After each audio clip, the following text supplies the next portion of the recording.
Hi guys, I just wanted to pop on quickly and wish you all a happy new year. I hope you all had a lovely Christmas as well. Sorry you haven't seen me in the past couple of weeks. The air conditioning in my craft room has broken down and it's summer here in Australia. And as you know, my craft room is in the garage, so it's way too hot to craft in here in summer without air conditioning. But hopefully that'll be fixed in a week or two, and I'm hoping that you will see a lot more of me this year. I know I keep saying that, but I think I should be back to some regular filming this year.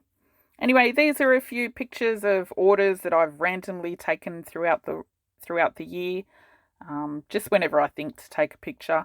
I just wanted to thank everyone for all your support throughout 2023 and all the previous years, supporting my YouTube and my Etsy and all your lovely comments. Anyway, I'll see you soon and thanks for watching. Bye.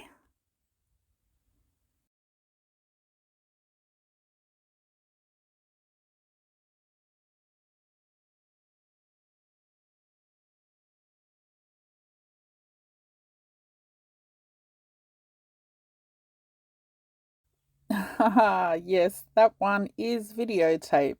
That was for some floppy disk journals that I made and sent out.